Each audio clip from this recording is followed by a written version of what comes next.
I did it again. Well, that's one way to get chat active, is to leave yourself on mute. Let me start that again. Hello, my name is Rory, and you're watching The Varietal Show. The Varietal is a group of Vancouver writers, sort of a writers' commune. And if you don't know, and you only know us from the streams, you can check down below. There is a link to the varietal-literature.ca where we put up our stories. We are all published writers. If you know us from the streams, though, and you are most interested in the streams, because let's face it, this dashing fellow is carrying you through it, then I'll tell you what we do on the channel with our streams. We do exactly 3 things. We do reading old folktales and fairy tales Tuesdays at 6:30. That's a little more low-key. So if you want something to fall asleep to, that's kind of what it's made for. The second thing we do is much shorter. It's about 2 minutes. It comes from Avalon Bourne, one of our wonderful writers as well. She recommends books. That's pre-recorded, edited, and her second episode just came out yesterday. So if you haven't seen that, that's called Lazy Book Recommendations. You can find it on the channel. Has its own playlist.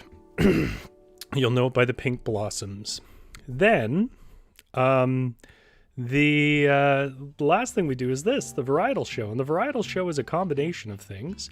First thing we're going to do is we're going to talk about book recommendations. That's a short section, especially when it's just me.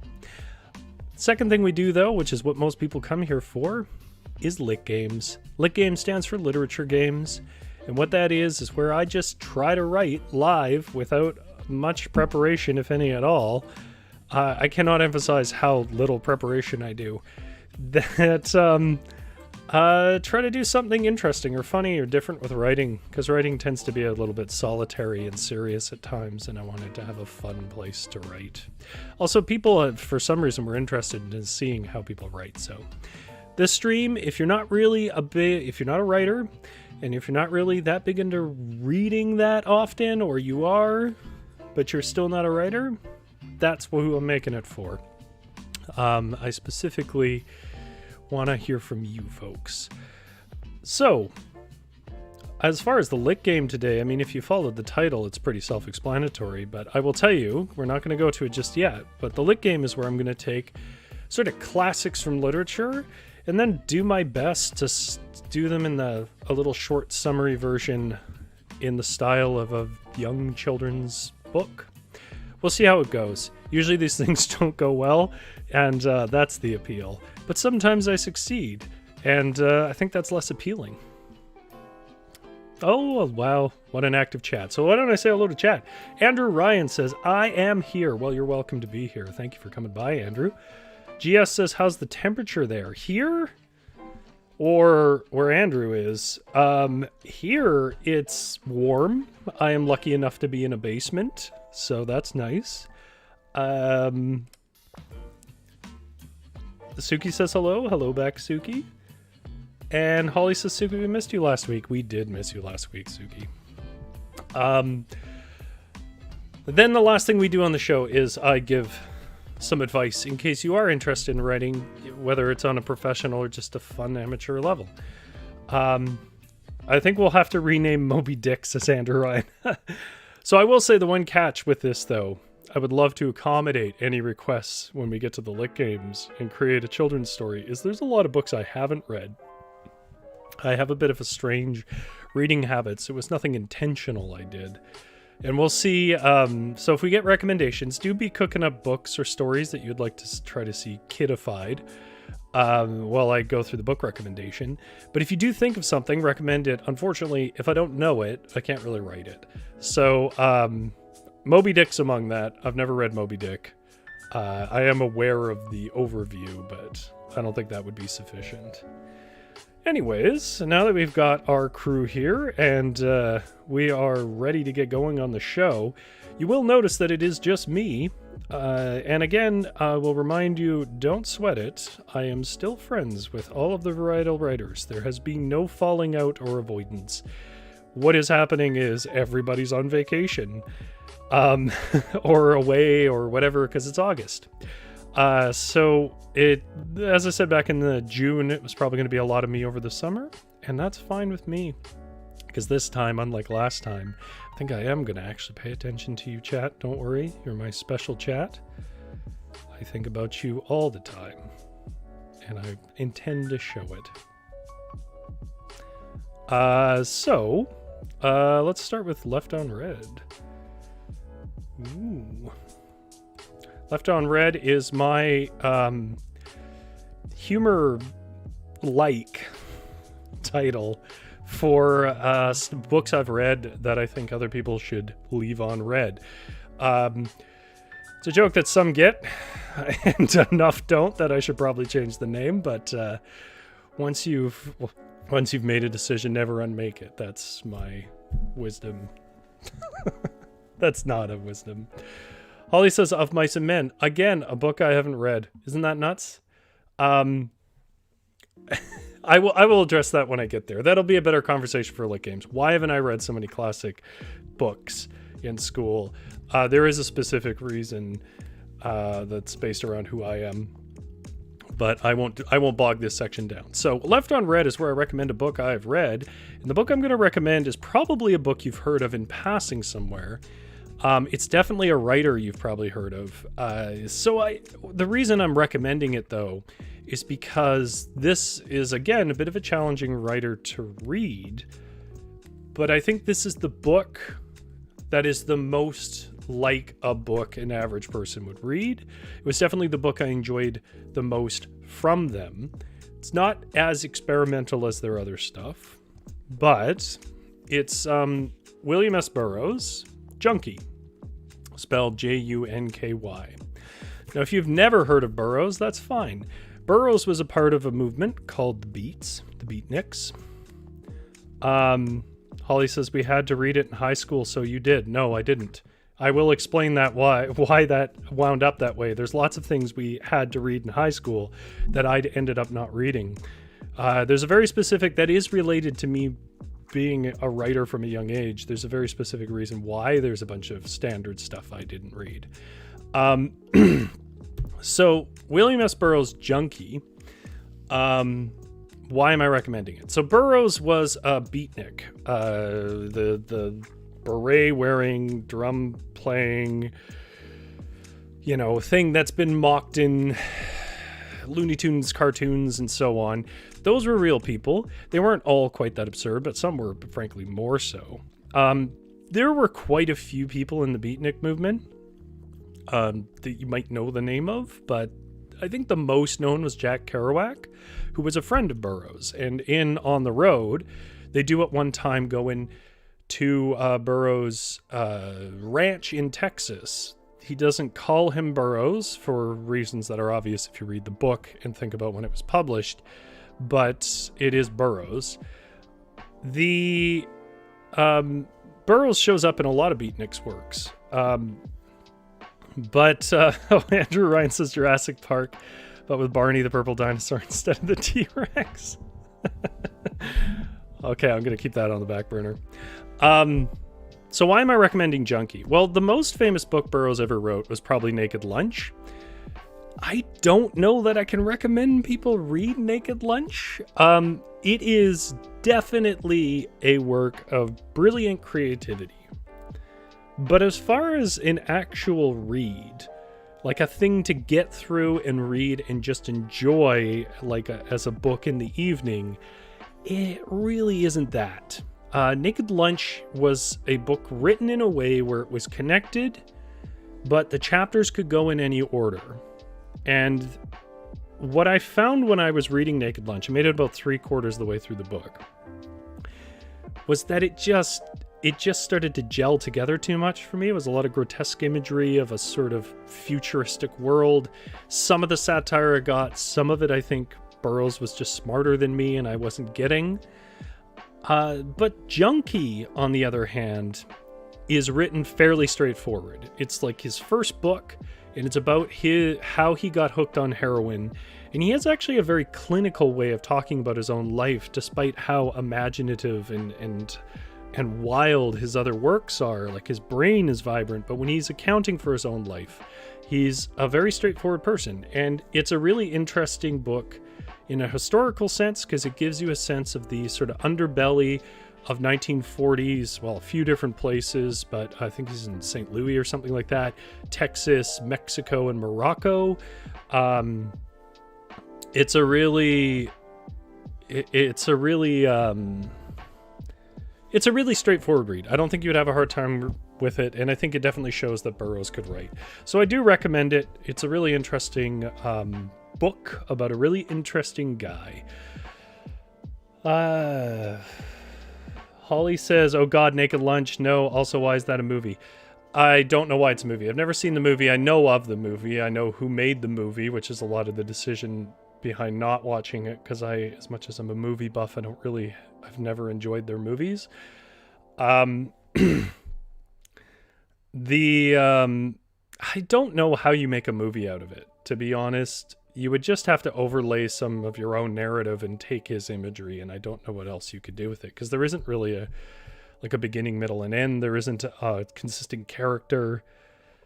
It's just kind of grotesque satire of society in chapter-long vignettes of incredibly rich, maybe overdeveloped text. If you want to read Naked Lunch, you can go for it.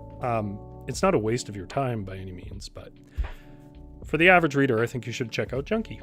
And then you can say you've read Burroughs. And that is my Left on Red recommendation. As usual, if you guys have your own recommendation, leave them in the chat and let chat know. The more people have stories in their life, the more sense things will make, I think.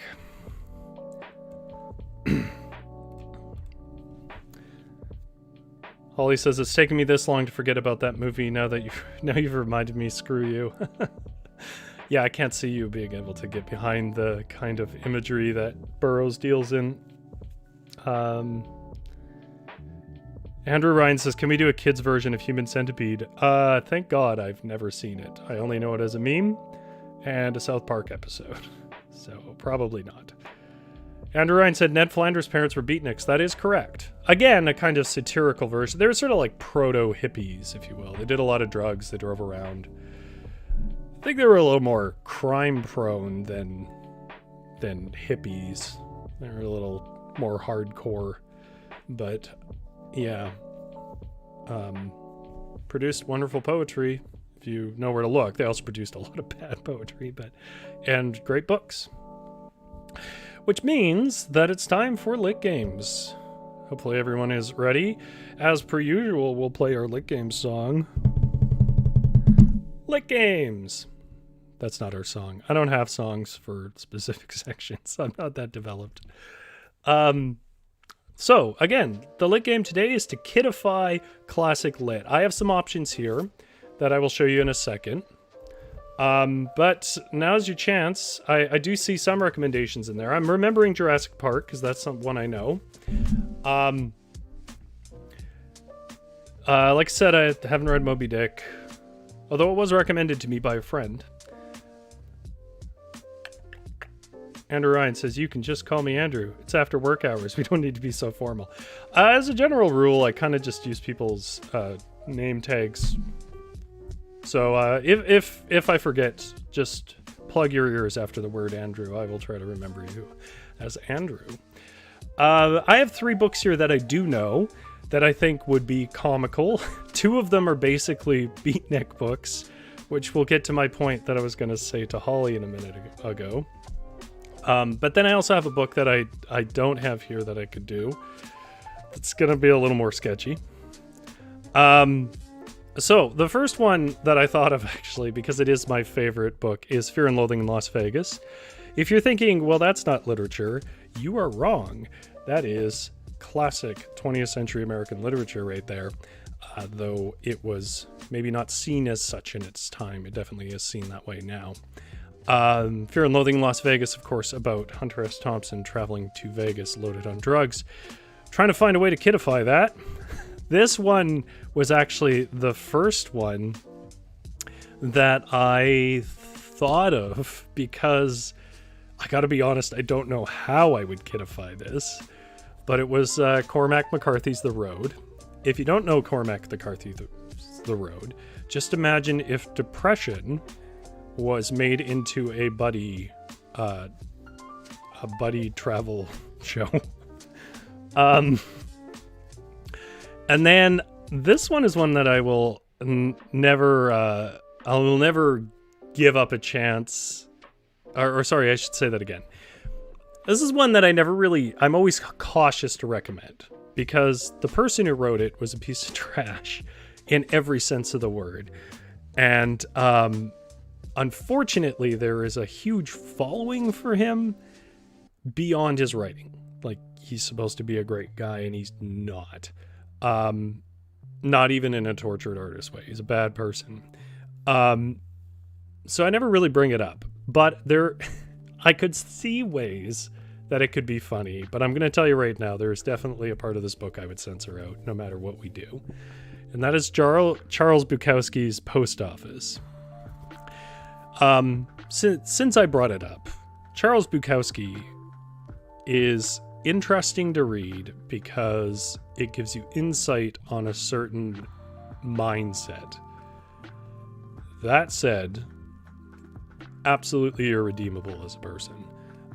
I don't think any amount of art he created would redeem the things that he did and admits to in his books. So, although Charles Bukowski's Post Office has my absolutely favorite opening to a book, an opening dedication. Where is it? This is presented as a work of fiction and dedicated to nobody. That's my favorite dedication I've ever read. Somebody said, let's kidify Huckleberry Finn. Oh my god, do I remember Huckleberry Finn? I've definitely read it. So why have I not read so many of these books that were required reading?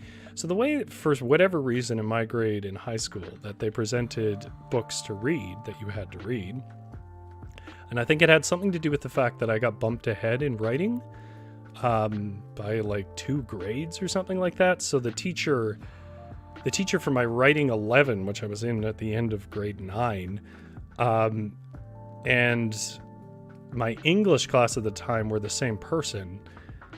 I basically was given a list of books and told that, I had to read a certain number off them.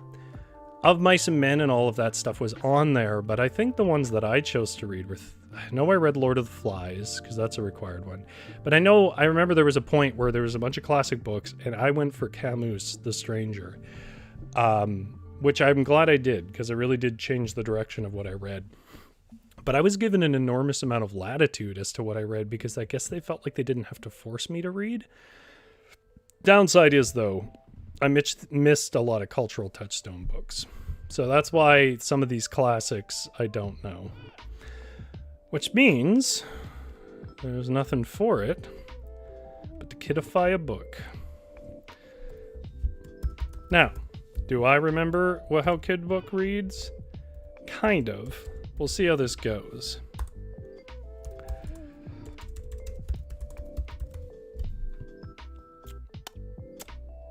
Oh yeah, so the other one was one that was recommended to me, was Hamlet.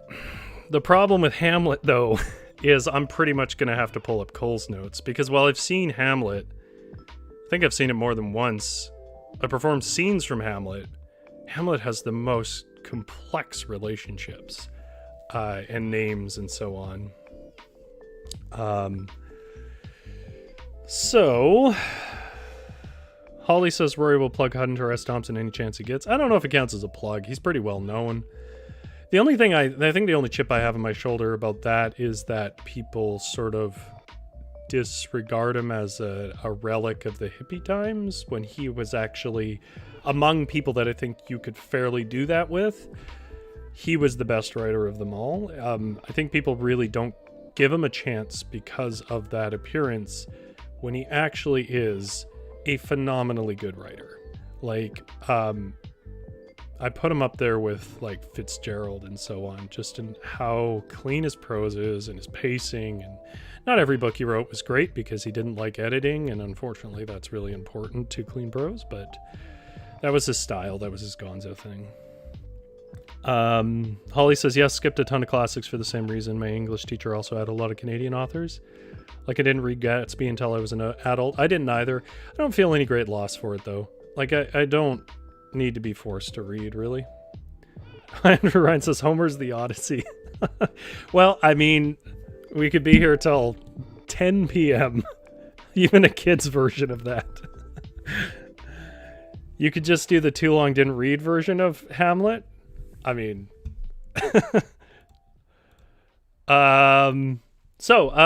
I've gotten a lot of recommendations. I don't want to waste time. Given that I did get a specific recommendation for Hamlet, I will take a crack at this. I'm going to have to remember some names. I think it's Horatio who meets the ghost. So as I recall it, so chat has a chance to correct me. And my partner was helping with this today. And I also read some Cole's notes because I knew I was going to recommend it. It's the mid part where it gets complicated and I forget. But as I recall it, Hamlet's father is dead. Killed by his uncle? Yeah. His mother marries his uncle. Then Hamlet's father comes back as a ghost and tells Hamlet that he's been murdered and to avenge him. No. Tells Horatio? Tells Hamlet. Anyways, Horatio and Hamlet then try to figure out... It tells him specifically that his uncle murdered him, whose name I forget. And then he basically just tries to get revenge and people think he's going mad. And then I think there's a thing like somebody thinks he's going mad because he's not getting married. So Ophelia is sent. And then he rejects Ophelia and bans marriage. And then Ophelia goes mad. And... oh yeah, there's a scene where he comes into his mother's room to talk to her because his uncle's going to banish him. And he thinks his uncle's behind the curtain and stabs, I think, Ophelia's father, and that drives her mad. Polius or something like that. See what I mean? All right, let's just take a shot. If I have to give up halfway, I have to give up halfway. I don't want to waste the whole time just rambling out thoughts. Okay, so when you're kidifying a book, as I understand it, where I kind of got this idea from was I used to have books that were like children's versions of the Bible. Because if you've never actually read, especially the Old Testament of the Bible, there's a lot of sex and violence in those in it. And so you gave kids kid versions of it until they could kind of put more of that into context, I guess would be the case. And I remember the ways that they would exclude it was always, when I found out about it later, was very funny.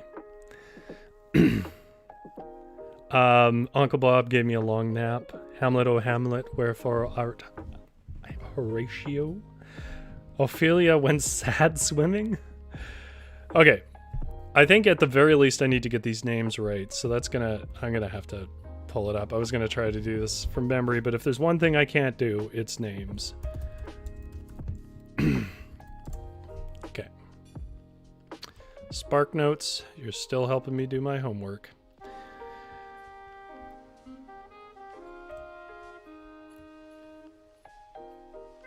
Claudius is his uncle's name. Okay. Okay. And...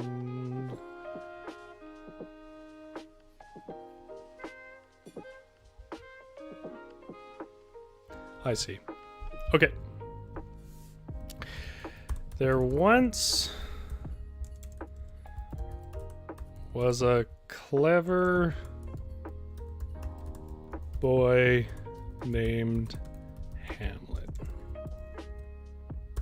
Can Hamlet's dad be nearly headless Nick? I feel like you got two choices with death.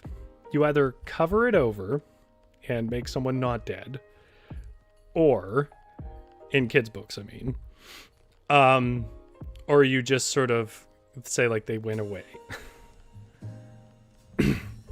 One day he woke up to find his dad went away and didn't say why.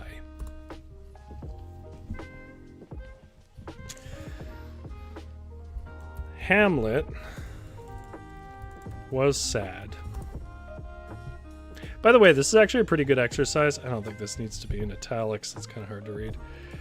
This is a pretty good exercise if you're trying to clean up your prose, because it forces you to not be too descriptive and to focus on your story and characters. Okay, does chat have an opinion as to how we're going to cover for that fact that Hamlet's dad is dead? Because I'll sort of write it rather than wait for you how I see it, but I'm willing to change it, because you can't just say a kid's father's dead in the beginning of a children's book. Young adult maybe, but not young children. One day his friend Horatio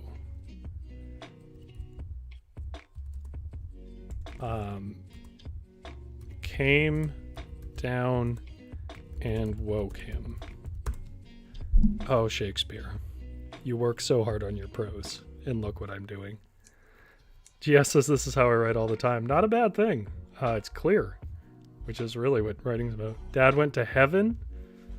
Mm-hmm. Yeah.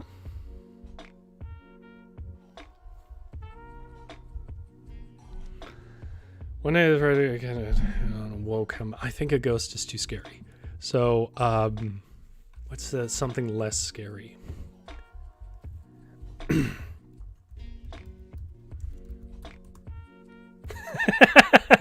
Holly says dad went with his pet goldfish. Okay, sure. Dad went overseas, Gia says, overseas with her Hamlet's goldfish. Andrew Ryan says Hamlet, a clever boy, woke up one morning to find his father gone out for a pack of cigarettes and never returned. Hamlet hooked up with his boy Horatio. We could do young adult. I'm going to start with a really young kid, but maybe one of the ones we could do is more young adult, because I definitely think that's funny too. Like trying to hip out and work cell phones in. One day his friend Horatio came down and woke him. Horatio said, Hamlet, look. So Hamlet looked where Horatio was pointing. He was very's going to happen a lot here. That's the only word you get to use in child's literature I've found. He was very surprised to see. How does he get the message?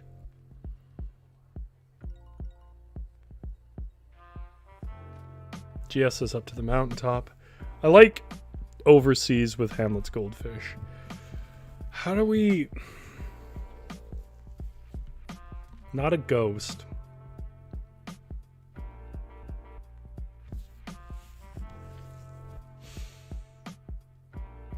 Oh, I got it. He was surprised to see a collection of goldfish at the shore. No, not the shore. That's a little... He was surprised to see a group of goldfish. Yeah, his dad is an angel. I did consider that. I'm really trying to get around admitting he's dead. He's very surprised to see a group of goldfish gathered at the edge of a pond. Gathered in a pond. Simplify that. The goldfish spoke and said, your dad left because your uncle is a bully.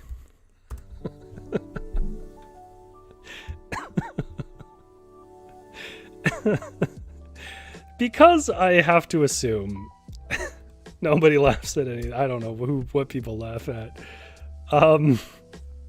Because I have to assume nobody laughs at anything I say. I just assume I'm sitting here laughing alone like a madman in a room.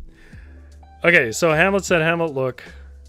So Hamlet looked where Horatio was pointing. He was very surprised to see a group of goldfish gathered in a pond. It's a little bit rich, but okay. We'll stick with it. The goldfish spoke and said, your dad left because your uncle is a bully. Horatio pointed out a spicy apparition. Spicy apparition is a great phrase. We're going to work that in, Andrew. Holly says, Horatio, yo, my bro, what's that? I was thinking like 5 or 6. We could age it up. The goldfish spoke and said, you're adopted. Your dad left because your uncle is a bully. Then they swam away so fast he couldn't say anything.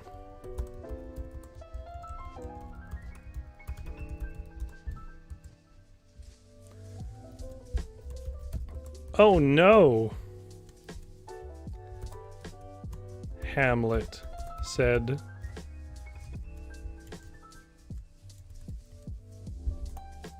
If my uncle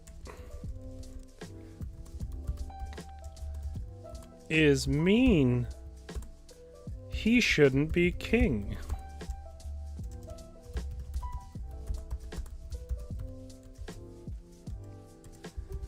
Horatio nodded in approval and began an adventure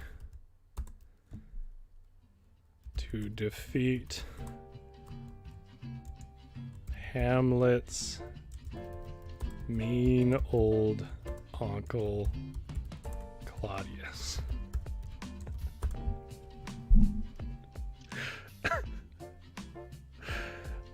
Hallie says, I don't know, the Lion King is Hamlet and Scar straight up murdered Mufasa, and it was for 6-year-olds. Yeah, but we cried. It was horrible.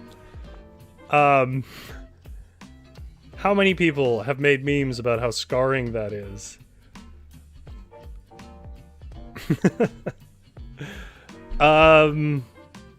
Okay, so now the question is, there's a whole bunch of stuff in Shakespeare that we're just gonna have to cut out. I know the old bard supposedly knew what he was doing, but for children's books, we need to lean it out. So the next crucial thing that happens, which is quite a ways into the play, is he gets booted out by Claudius, goes to his mother, and stabs Polonius? What? Polonius. All right, how are we going to tackle this, chat?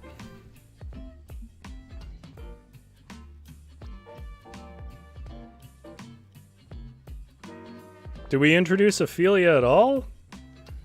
I mean, she feels essential. How does that work with our premise? Horatio nodded in approval and asked Hamlet if he'd like to take him to take the One Ring to Mordor. You might like, Andrew, our fan fiction one we did back in May or April, where we were sort of aping fan fiction, because we did a crossover between Lord of the Rings and Blade and Dracula. He had big feelings. Oh yeah, with Ophelia.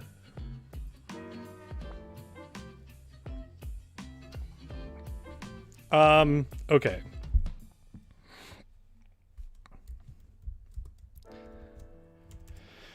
No, Windows, I never want you to do that. Not ever.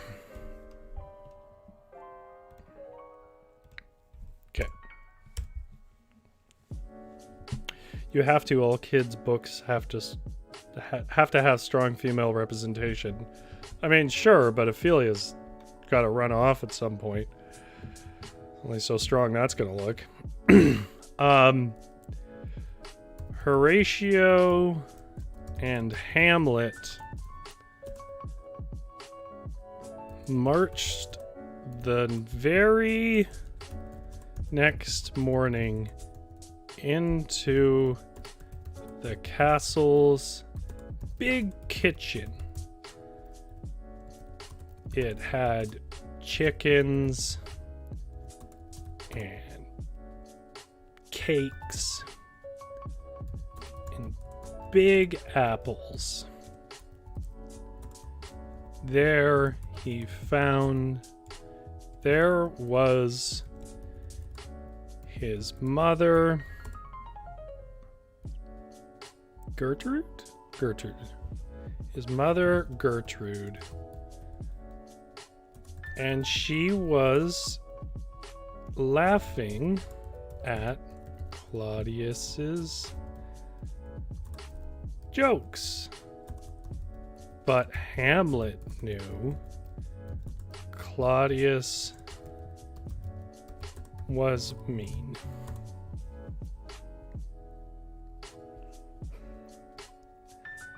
Isn't Ophelia Hamlet's sister? I don't think so. Let me double check on that.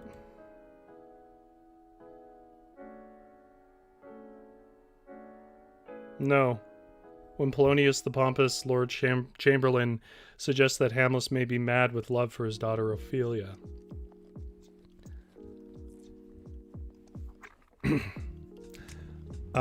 She's just the daughter of a lord.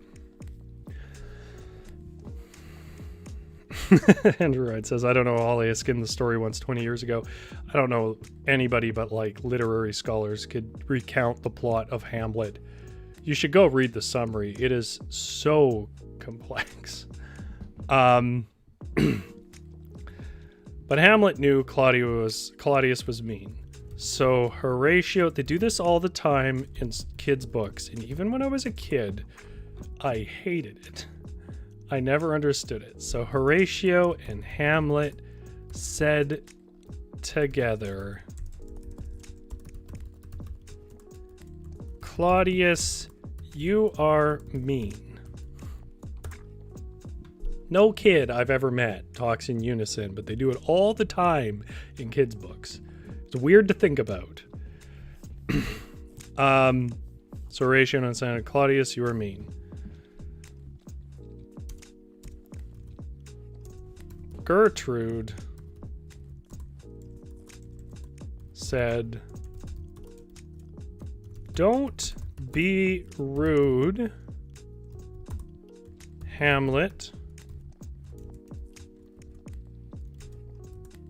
Gertrude, his mother.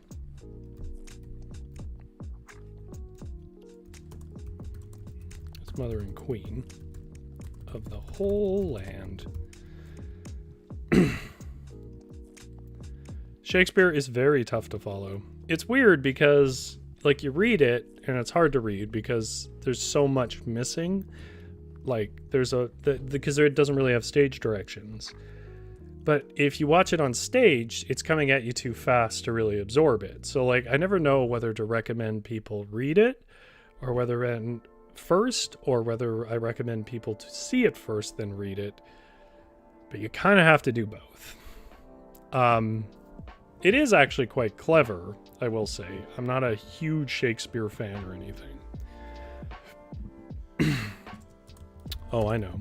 We have guests.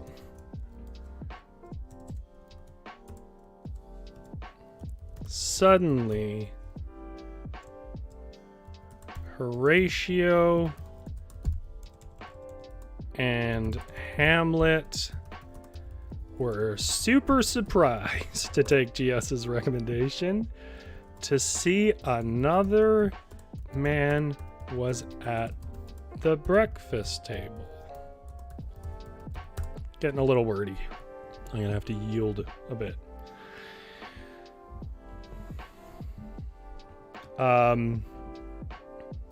It was a snooty man named Lord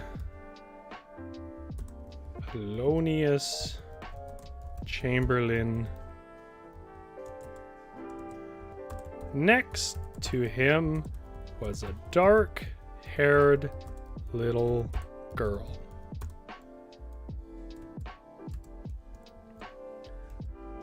Claudius then said, I am not mean. You are very being rude.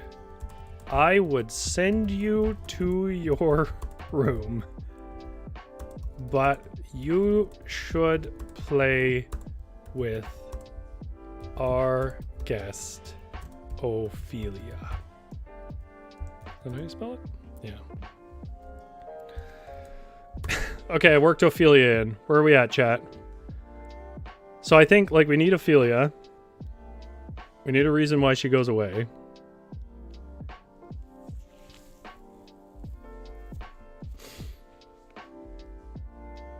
We need... I think we could probably get Claudius sent away. Or, sorry, not Claudius. And every kid snickers at Polonius. I mean, how are we doing? Do we feel like we've left the tone or the story too much? I mean, on a very classical education level, I really want to, like, give this story to somebody without context who knows Hamlet really well and, like, loves it. because it's doing such violence to what is a very complex Game of Thrones-like story. Claudius then said, "I am not mean. You are being rude. I would send you to your room, but you should play with our guest Ophelia." Hamlet was very mad at Claudius.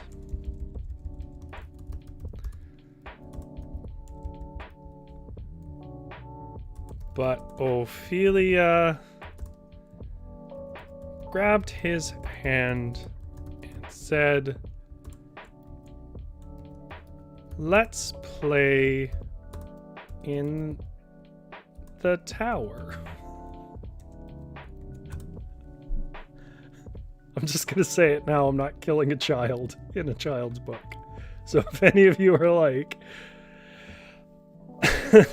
Ophelia should run out the tower still, you can keep that to yourself. I'm not killing a child.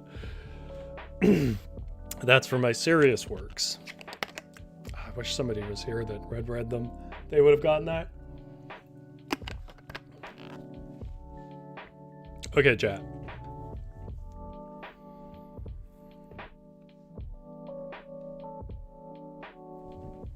So they played. What should they play in the tower? Like, what is representative of relationships here? Is playing with an Ophelia an alternate punishment? Well, in the original narrative, it kind of was, Andrew. It was like Hamlet's going mad. Maybe it's for Ophelia. Let's marry him off to Ophelia or try to put them together. But then that doesn't work, and Claudius kind of gets a hint of what's going on and sends him off with instructions to Rosencrantz and Guildenstern to kill him.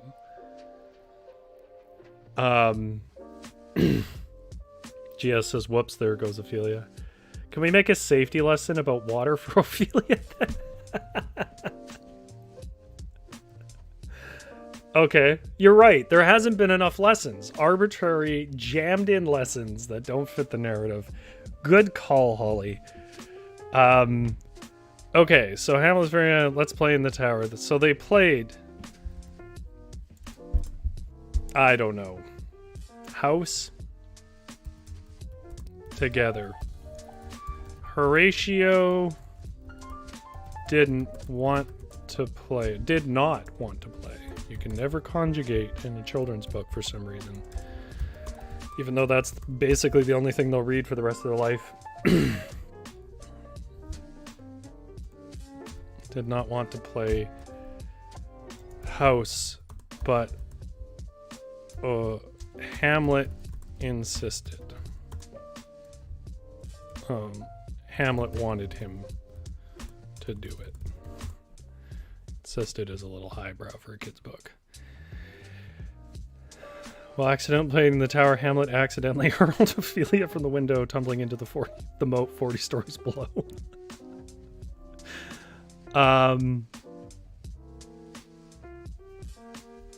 Hamlet was... I'm gonna try and work in that aspect of it, Andrew. Hamlet was... You should come in on our non-kidifying days, because we put stuff like that in all the time. We could start a meme within our own little circle here that every story we Ophelia somebody. Horatio did not want to play house, but Hamlet wanted him to do it. Hamlet was still mad at Claudius.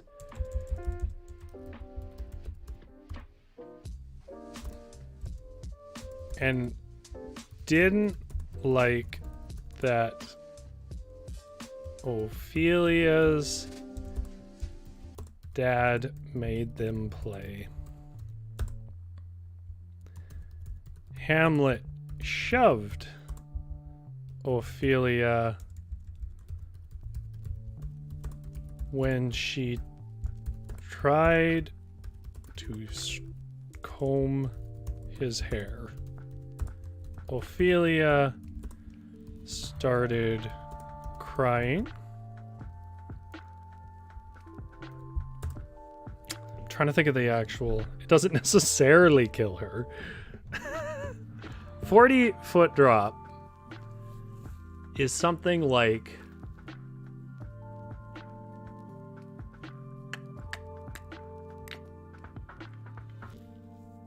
something like 50,000 newtons of force. You know, keeping in mind the child's like smaller. I think that would probably kill her. Ophelia started crying. Polonius. No. Hamlet didn't like her crying and ran back into the kitchen.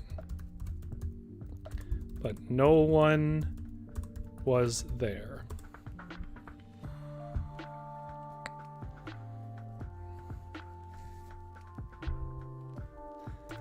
Except Claudius, the mean old uncle. Hamlet should force feed Claudius pork chops until he's choking on the bones. I think we'll do a different version of Hamlet, where I mean, I can have him try to shove some pork chops at him without even stopping. Hamlet grabbed pork chops from the table and tried to slap Claudius with them.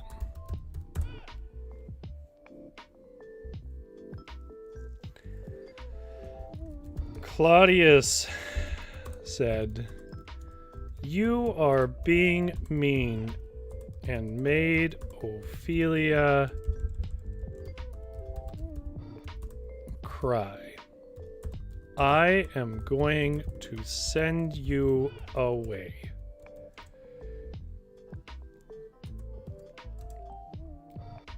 Hamlet was so super surprised at this and ran out to his mother's room. Slap is too aggressive for a kid's book. Well, I'm trying to work in a recommendation about, you know, making him choke. Also, it's an alternative to him trying to kill his uncle, which I think is kind of what happens here. Ran out of his mother's room. Out to his mother's room. In his mother's room. No, I don't need that kind of joiner in a book of this scale. "Why are you here?" And Ophelia is crying.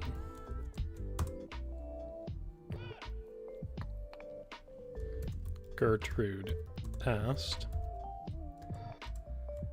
Hamlet said, "Because Uncle no, not Polonius, Claudius is mean, and that's why Dad is gone. The goldfish told me." For some reason in that moment, writing that line, I felt like maybe I need to reconsider my life.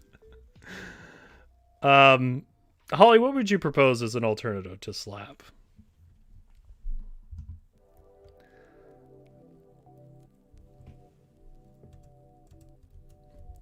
Go check on Gertrude or Ophelia.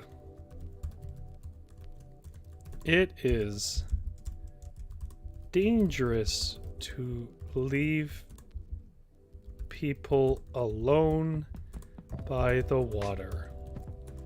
I thought I taught you better.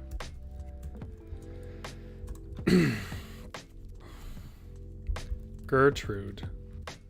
No, his mother looked very disappointed. Whap? Okay. Whap it is. Where did I say that? Tried to whap Claudius.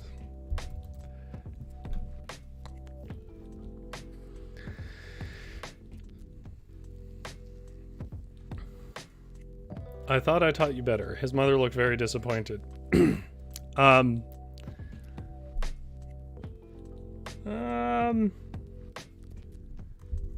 Suddenly, someone ran out from the curtains beside Hamlet.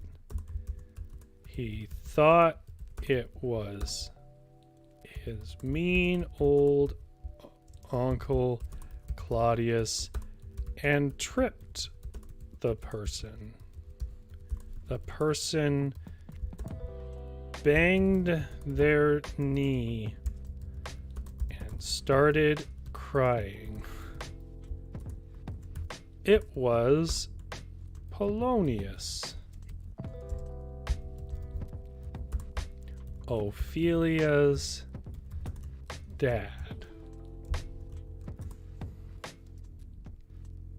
There's no lifeguard by the river, Hamlet. Okay, we're adding that in.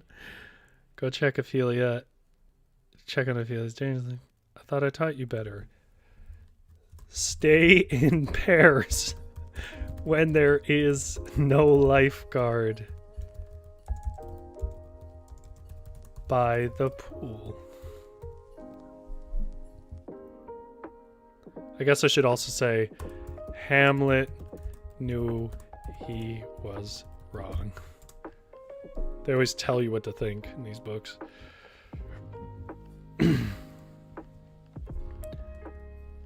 Hamlet tried to apologize, but he ran away.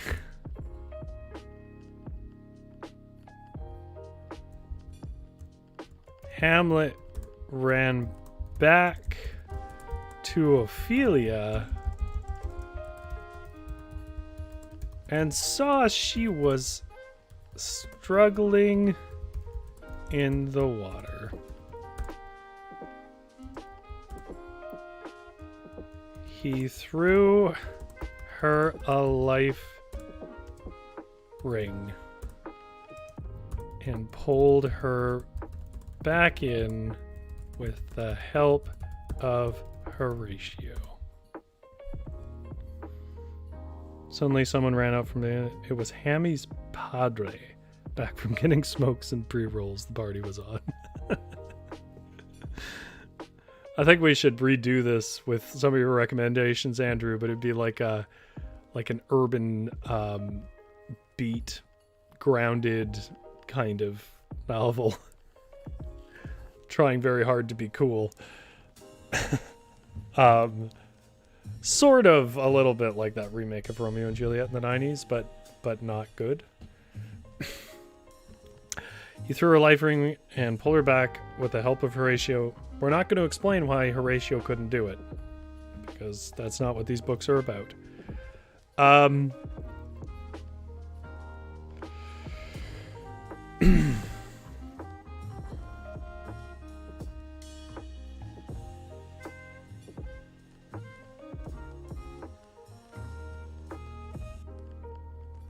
Trying to remember where I was. Threw her a life ring, pulled her back in with the help of Horatio. Oh. Hamlet said, "Are you okay?"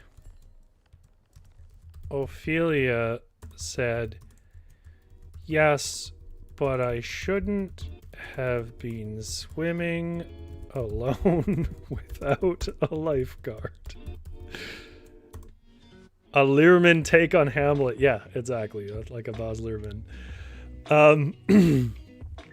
Yes, but I shouldn't have been swimming alone without a lifeguard. Where is my dad? Hamlet said he banged his knee and ran away. Oh no, said Ophelia. Well, Ophelia said. Then, not quote. Ophelia ran away after her dad, and neither were seen again because Hamlet had been so rude. I think I'm kind of changing more than just the wording here. I think I'm making the wrong thing. The message. Hamlet felt sad. Horatio felt sad as well.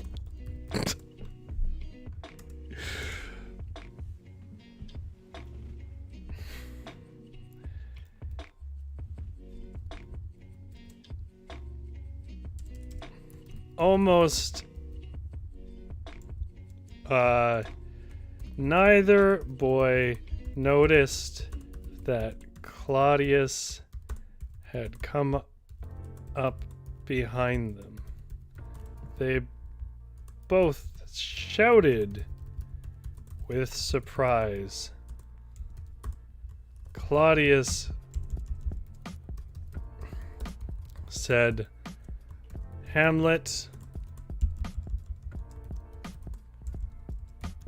I am sending you away to camp with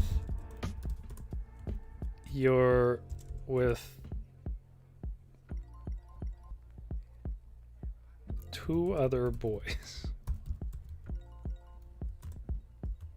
You are leaving now and learning not to be rude.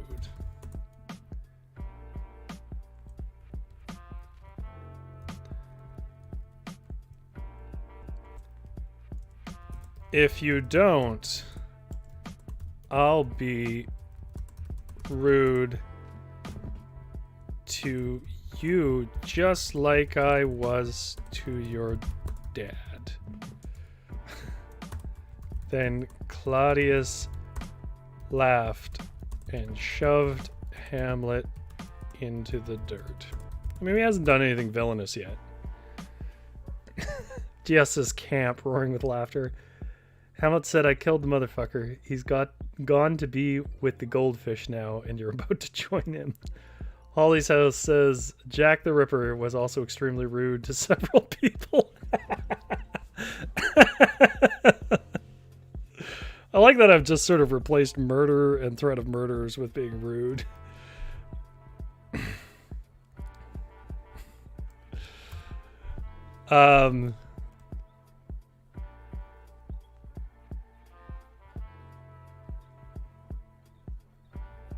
To your dad and goldfish. I'm adding in goldfish. Oh no, the swim with the goldfish fed. Like, I'm trying to work these things in that you guys are recommending, but obviously I can't put them in straight or I'd lose the tone. We are coming up on time pretty soon. So I'm gonna sort of find a way to make this cohesive. Now, famously, there is an incredibly complex sequence at the end of Hamlet where basically everyone winds up dead, and there's a whole side plot which I'd completely forgotten about it. My partner had reminded me of it, and I found it in there, about this other prince or lord or something coming in to take over the land. And he shows up at the end of the whole shabab because Horatio's the only one who survives, and basically just takes the kingdom. So I think that has to happen.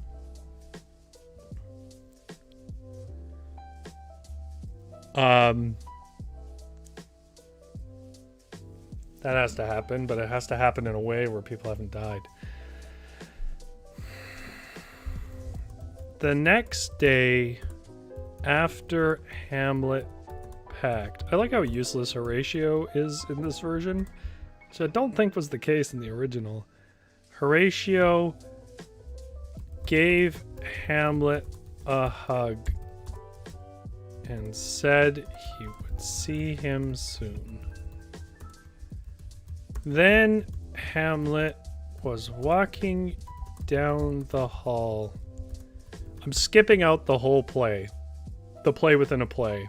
So I'm sorry, but we don't have enough time for me to work in a play within a play, and I don't think it's the most compelling part of it. Disney has killed way more than Shakespeare. I don't know about that. They both killed a lot. Disney doesn't kill. They just fall into smoke or water. And what happens after that? I don't know. Just never seen again.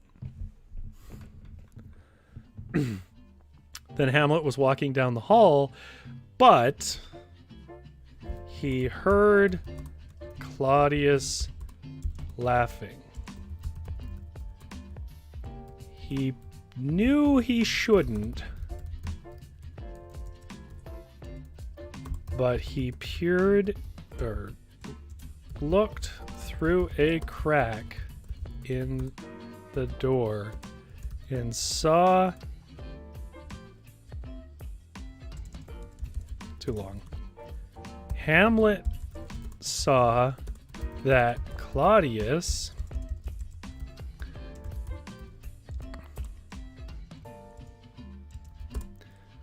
was talking to Rose and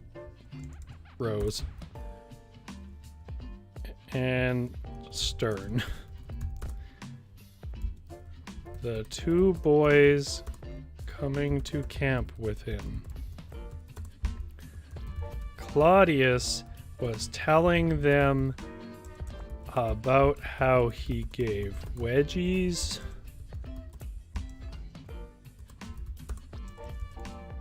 and called to Hamlet's dad. He said he called his dad names every day until he left, so he could be friends with Hamlet's mom. Hamlet was so mad. He threw down, he dropped his luggage and walked in the room.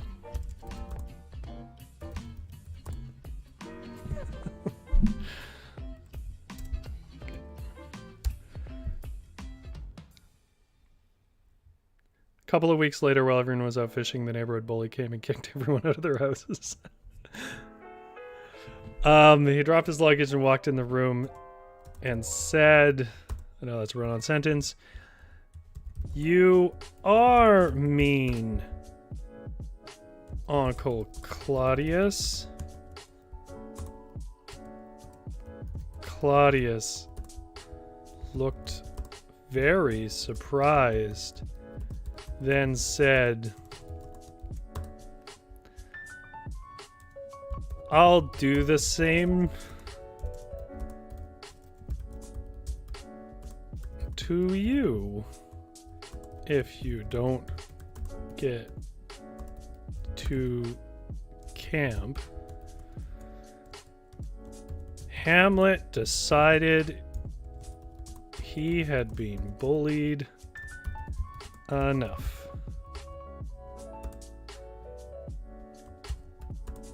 He walked right up to Claudius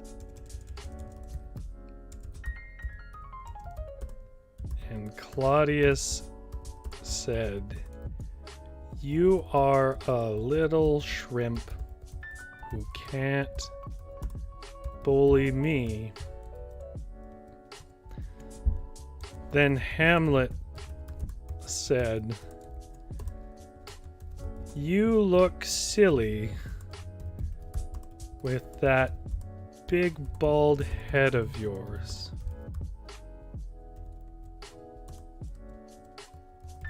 Claudius was shocked, was surprised, was super surprised. Friends love it, yes. His sleepaway bag. His sleepaway bag, good point.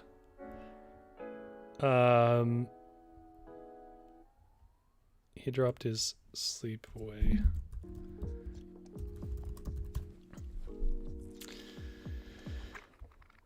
Claudius was super surprised and didn't know what to say. He started to cry and sat down. Then he smiled a bit and said, well, you'll always know you're a shrimp now, though. That hurt. Hamlet.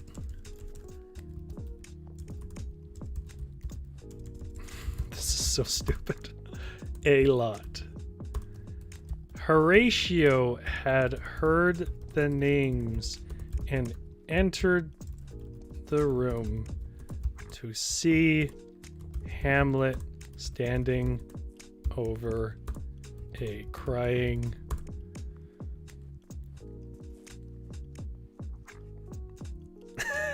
just have Hamlet straight up murder Claudius. We'll do an alt ending. To see Hamlet standing over a crying Claudius.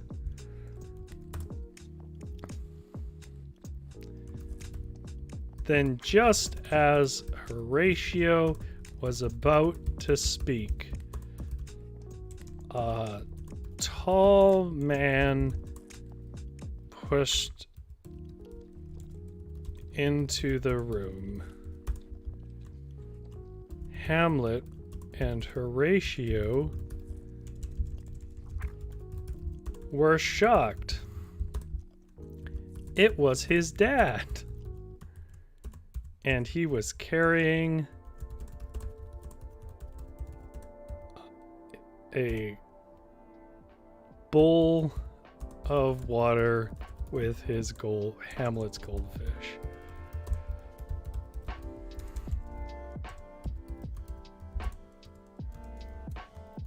Don't listen to him, Hamlet.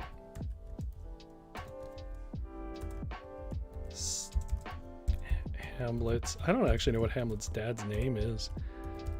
Dad said, he's just a big bully. But bullies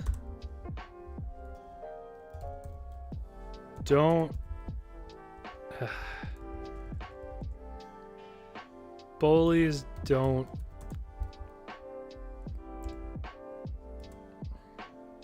tell the truth. You are a wonderful boy. Then Claudius was so shocked, he ran away with Rose and Stern and were never seen again. The end. All right.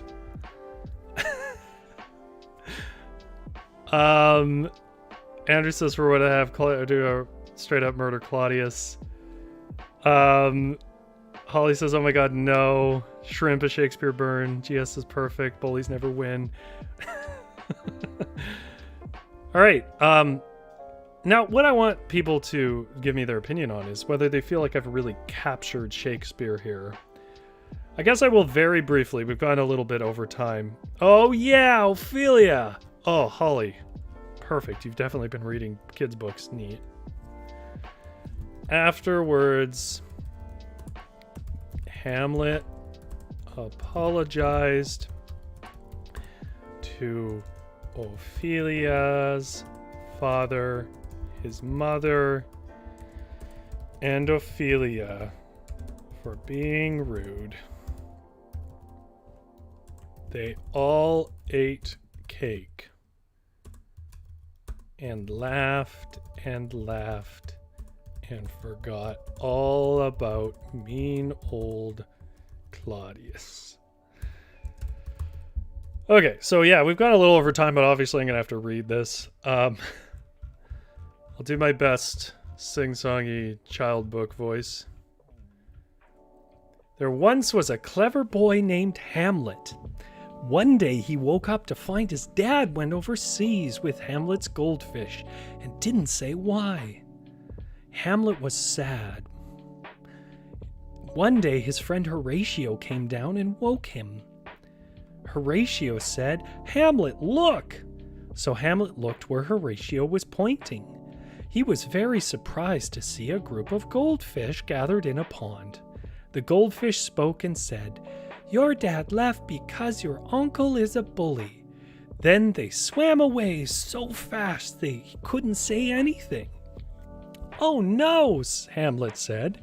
"If my uncle is mean, he shouldn't be king." I'm going to add in, or friends with my mum. Horatio nodded in approval and began an adventure to defeat Hamlet's mean old uncle Claudius. Horatio and Hamlet marched the very next morning into the castle's big kitchen. It had chickens and cakes and big apples. There was his mother, Gertrude, and she was laughing at Claudius's jokes. But Hamlet knew Claudius was mean. So Horatio and Hamlet said together, "Claudius, you are mean." Gertrude, his mother and queen of the whole land, said, "Don't be rude, Hamlet. We have guests." Have you guys ever been rude in front of guests? It doesn't feel very good. Suddenly, Horatio and Hamlet were super surprised to see another man was at the breakfast table.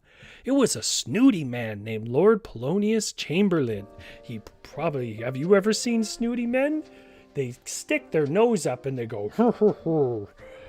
Next to him was a dark-haired little girl. Claudius then said, "I am not mean. You are being rude. I would send you to your room, but you should play with our guest Ophelia." Hamlet was very mad at Claudius, but Ophelia grabbed his hand and said, "Let's play in the tower." So they played house together. Have you ever played house together? It's fun sometimes. Horatio did not want to play house, but Hamlet wanted him to do it. Hamlet was still mad at Claudius and didn't like that Ophelia's dad made them play. Hamlet shoved Ophelia. Oh no! When she tried to comb his hair. Ooh, that can hurt sometimes, can't it? Ophelia started crying. Do you think Ophelia meant to hurt Hamlet? I don't. Hamlet didn't like her crying and ran back into the kitchen, but no one was there except Claudius, the mean old uncle. Without even stopping, Hamlet grabbed pork chops from the table and tried to whap Claudius with them. Claudius said, "You are being mean and made Ophelia cry. I am going to send you away." Hamlet was super surprised at this and ran out to his mother's room. "Why are you here? And Ophelia is crying," Gertrude asked. Hamlet said, "Because Uncle Claudius is mean, and that's why Dad is gone. The goldfish told me. Go check on Ophelia. It is dangerous to leave people alone by the water. I thought I taught you better. Stay in pairs when there is no lifeguard by the pool." His mother looked very disappointed. Hamlet knew he was wrong.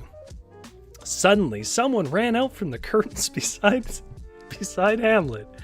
He thought it was his mean old uncle Claudius and tripped the person. The person banged their knee and started crying. It was Polonius, Ophelia's dad. Hamlet tried to apologize, but he ran away. Hamlet ran back to Ophelia and saw she was struggling in the water. He threw her a life ring and pulled her back in with the help of Horatio. Hamlet said, "Are you okay?" Ophelia said, "Yes, but I shouldn't have been swimming alone without a lifeguard. Where is my dad?" Hamlet said, "He banged his knee and ran away." "Oh no," Ophelia said, and Ophelia ran away after her dad, and neither was seen again because Hamlet had been so rude. Hamlet felt sad. Horatio felt sad as well. Neither boy noticed that Claudius had come up behind them. They both shouted with surprise. Claudius said, "Hamlet, I am sending you away to camp with 2 other boys. You are leaving now and learning not to be rude. If you don't, I'll be rude to you just like I was to your dad and Goldfish." Then Claudius laughed and shoved Hamlet into the dirt. "Oh no, that's not a very nice thing. Has anyone ever shoved you in the dirt?" The next day, after Hamlet packed, Horatio gave Hamlet a hug and said he would see him soon. Then Hamlet was walking down the hall, but he heard Claudius laughing. He knew he shouldn't, but he looked through a crack in the door. It's not always good to spy on people, is it? Hamlet saw that Claudius was talking to Rose and Stern, the 2 boys coming to camp with him. Claudius was telling them about how he gave wedgies to Hamlet's dad. He said he called his dad's name every time his dad names every day until his dad left. It's a little bit confusing. So he could be friends with Hamlet's mum. Hamlet was so mad. He dropped his sleepaway bag and walked in the room and said, "You are mean. You are mean, Uncle Claudius." And Claudius looked very surprised, then said, "I'll do the same to you if you don't get to camp." Hamlet decided he'd been bullied enough. He walked right up to Claudius, and Claudius said, "You are a little shrimp who can't bully me." Then Hamlet said, "You look silly with that big bald head of yours." Is that a nice thing to say? Maybe Hamlet could have handled this a different way. Claudius was super surprised and didn't know what to say. He started to cry and sat down.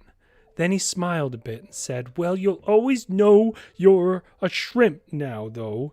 That hurt Hamlet a lot, but it probably also hurt Claudius a lot, what Hamlet said, didn't it?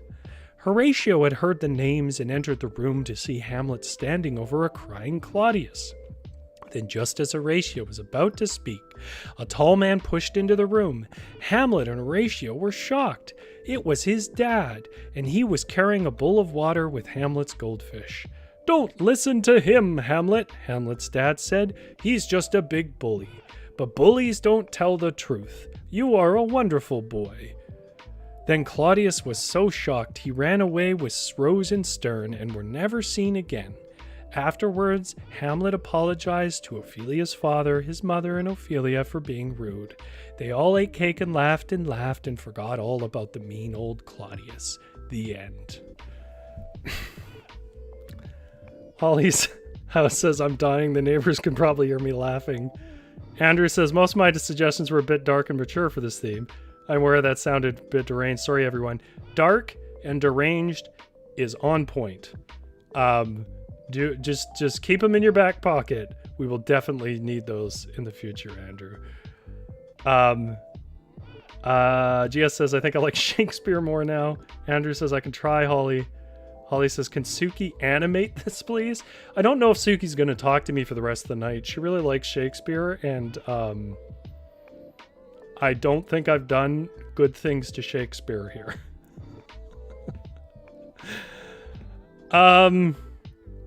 Holly says this was a masterpiece. Maybe I'll clip this and make this a highlight reel for the Varietal Show's first season, if people like it.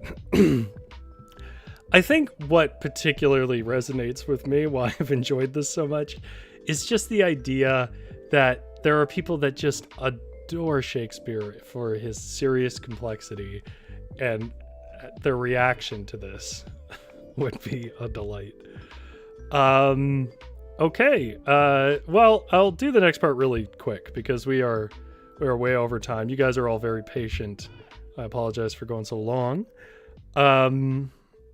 Hopefully that payoff was worth it.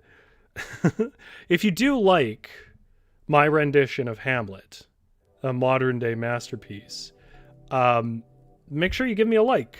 And if you haven't already, give us a subscribe. We're up to 38 subscribers. And I'll remind you, if we hit 50 subscribers, I will read you a poem about a town in BC that is mostly the F word, and I really have never read to anybody. But I agreed I would read it out loud if I got up to 50 subscribers.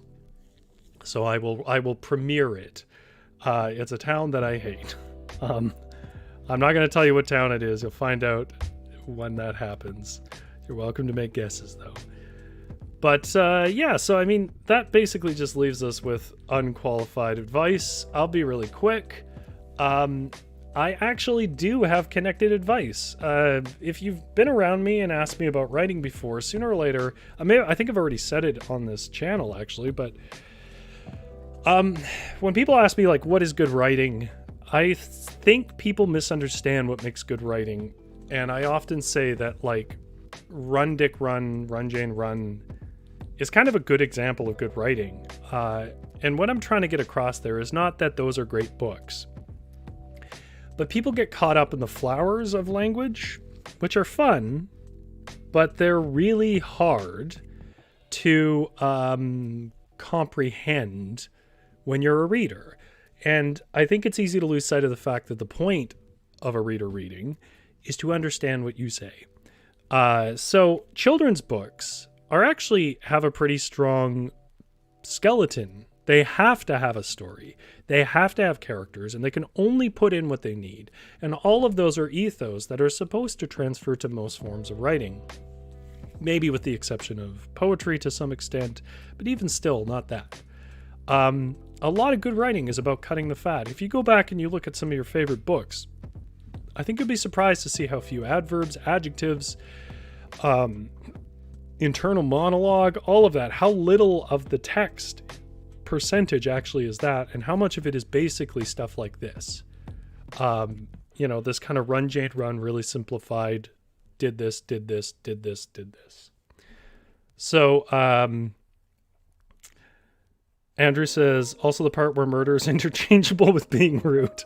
Yeah, I'm glad I found that kind of turn of phrase because I didn't know what else to say. So, I mean, that's my only advice. Children's writing does basic writing really well. And basically all that happens is as you get more developed, your plots get more complex and your characters get more complex. And you add in a bit more description and you can shrink down some phrases into single words that are a little bigger. But it's still basically run, Jane, run. Like that's still, once an editor gets through it and you get all your flowery stuff out, it strips down to basically that. Run with Dick and Jane, says Andrew. Well, thank you so much. Thank you, Andrew, for coming back and giving recommendations. I tried to work them in the way that I could. We got that pork chop in. We don't normally do kid-themed stuff, so you don't need to feel bad. Bring the deranged and dark in the next week, and I'll try to think of something that may even specifically work towards that. Holly and GS and Andrew and Suki and everybody who stuck it out for a full hour and a half. Thank you so much for coming by. I always appreciate it. If you haven't already, check out Lazy Book Recommendations with Avalon. Like and subscribe. I know everyone says it, but it is actually quite helpful. If you like this, tell your friends too, because that's about the only way we're ever going to get anywhere with this. And there's lots of things I can do if we get a bigger crowd that I can't currently do in the stream, that I think you guys would have fun with. And if you don't, if you do use them and you don't already, follow us on Instagram and Twitter, which will keep you up to date of all the things we do, including new stories, which you can see at varietal-literature.ca. And beyond that, it's getting very warm, so I'm going to switch on the air conditioning. Thank you so much for coming by, but you know, the shop is closed. Thank you.